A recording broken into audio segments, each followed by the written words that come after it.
Les 4 vérités. Caroline Roux reçoit ce matin Laurence Rossignol, qui est la ministre des Droits des Femmes, mais pas seulement.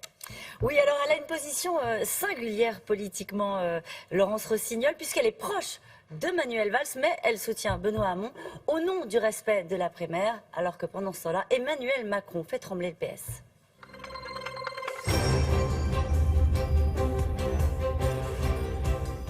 Bonjour Laurence Rossignol. Bonjour.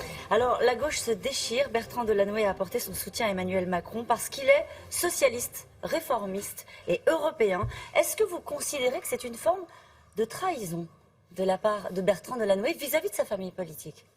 D'abord, je ne suis pas sûre que Emmanuel Macron accepte le qualificatif de socialiste. Ce n'est pas ce qu'il dit déjà, et son programme n'est pas positionné dans le spectre des programmes socialistes. La deuxième chose à l'égard de Bertrand Delanoë, je pense qu'il a eu une formule hier un peu maladroite. Je ne crois pas que le programme de Benoît Hamon soit un programme dangereux. Je pense qu'au moment où il y a le programme de Marine Le Pen qui menace la France et qui est incontestablement un programme dangereux, on peut qualifier le programme de Benoît Hamon d'autres mots. Probablement Bertrand Delanoë n'est pas d'accord avec le programme de Benoît Hamon, mais ce n'est pas un programme dangereux. Et le programme de Hamon se situe dans les valeurs de la gauche. Et c'est pour ça que moi, parce que je suis de gauche, et c'est parce que je suis de gauche que j'ai participé à ce gouvernement, qui est un gouvernement de gauche.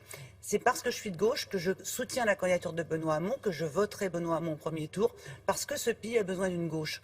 Et il aura besoin d'une gauche après l'élection présidentielle. Et c'est le Parti socialiste qui, pour le moment, incarne encore la gauche de gouvernement.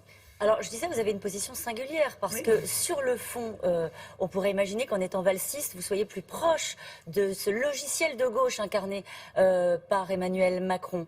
Est-ce que d'autres ministres, visiblement, au sein même du gouvernement, sont tentés par l'aventure Macron? Qu'est-ce que vous êtes en train de vivre? Est-ce que le PS joue sa peau dans cette affaire? Écoutez, je suis comme beaucoup de socialistes absolument désolée de ce qui se passe, à la fois des ralliements que je vois hier, mais il y en a d'autres qui se préparent ou se profilent probablement, et puis un Benoît Hamon qui n'arrive pas à renouer avec les autres socialistes, avec ceux qui n'ont pas voté pour lui à la primaire, puis avec la gauche du gouvernement.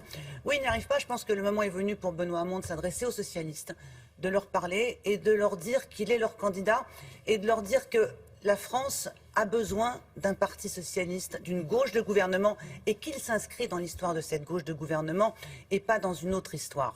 Et que, bien entendu, comme tout candidat, comme toute nouvelle période historique, le programme se régénère, on invente des choses nouvelles et on répond à des défis nouveaux.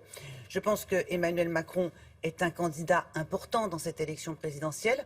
J'entends bien ceux qui disent qu'il faut voter Emmanuel Macron dès le premier tour, parce que c'est ça le sujet. Oui, pour faire barrage au Front National, c'est ce qu'on entend beaucoup. Oui. Il y a un sondage aujourd'hui ce matin qui le donne devant Marine Le Pen, sondage France Télévisions, Emmanuel Macron. Mais j'entends bien cette inquiétude qu'il y a à l'égard du Front National, je la partage. Mais il ne faut pas avoir le nez sur le guidon des élections présidentielles. Bien sûr, il faut battre Marine Le Pen. Bien sûr, il faut l'amener au score le plus bas au deuxième tour d'élection présidentielle. Et si elle pouvait même ne pas être au deuxième tour, ce serait encore mieux. Mais après, il y aura quand même un Front National très fort.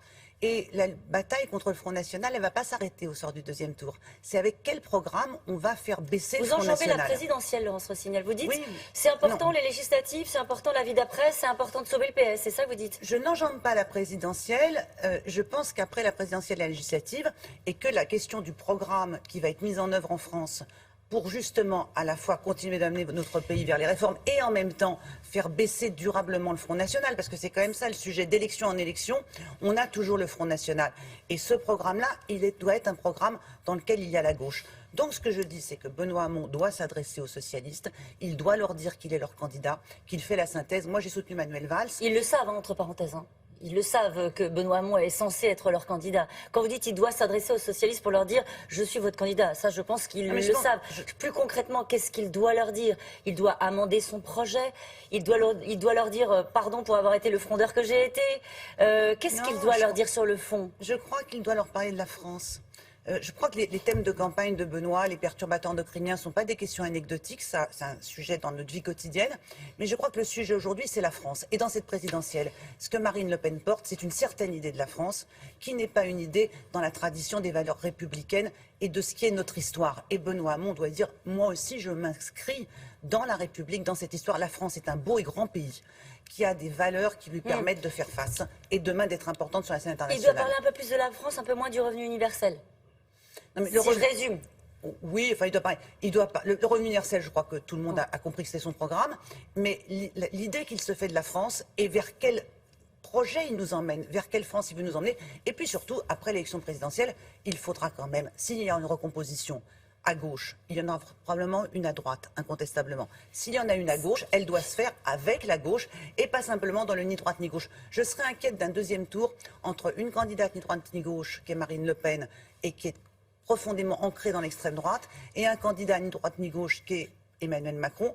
Je pense que les Français n'ont pas totalement... Pourquoi vous seriez inquiète? Ça veut dire quoi? Il pourrait perdre face à Marine Le Pen? C'est ça que vous voulez dire? Parce que c'est pas ce que disent les enquêtes d'opinion pour l'instant. Oui, mais les enquêtes d'opinion, elles varient d'une semaine sur l'autre. Je pense que si c'est ça, il faut faire attention qu'on n'ait pas un deuxième tour entre les gagnants de la mondialisation et les perdants de la mondialisation. Marine Le Pen incarne les perdants et nous sommes nombreux à penser, parce que nous nous souvenons du référendum de 2005, que les perdants de la mondialisation sont dans ce pays en situation de faire un gros score. Pour boucler sur Benoît Hamon, est-ce qu'il faudrait qu'il commence par décrocher son téléphone et appeler Manuel Valls? On a appris dans le Parisien ce matin qu'il n'avait même pas appelé. Il faut rassembler la famille. Je pense qu'il faut qu'ils se voient même, il faut qu'ils se parlent. Et il faut que Benoît Hamon dise à tous les ministres qui ont agi dans ce gouvernement, ce que vous avez fait partie aussi de notre histoire. Et ce n'est pas une question de porter ou pas porter le bilan, c'est de le retour d'expérience de ces 50 gouvernements et la poursuite de choses qui ont été engagées. Pour ma part, j'étais ministre des droits des femmes, j'ai porté avec mes collègues la question de l'égalité femmes-hommes. Ce que nous avons fait est bien, nous avons un bon bilan, nous avons agi et nous continuons d'agir. Je souhaiterais que Benoît Hamon dise « je m'inscris dans la continuité de ce que ce gouvernement a fait ». Ce sera un peu en rupture avec sa campagne, mais passons. Une image que je veux vous montrer, on est au lendemain de la journée des droits des femmes. Une image, c'est une publicité pour une marque bien connue, Yves Saint Laurent. Quand vous voyez, vous êtes, je sais pas, vous partez le matin au travail, au ministère, et que vous voyez cette image-là, vous dites que vous avez bien fait votre boulot?